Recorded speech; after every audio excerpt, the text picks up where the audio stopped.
बस सोड. ओत.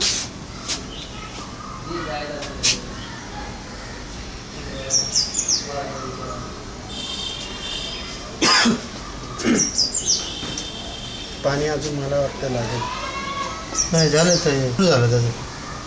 फक्त ते टेबलवरती फुसफुस राहू दे. No problem. होऊ दे.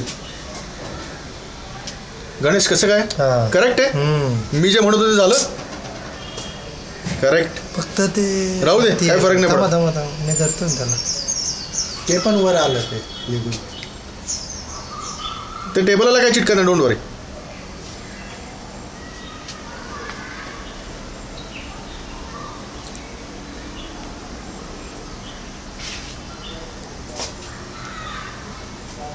बरोबर आहे.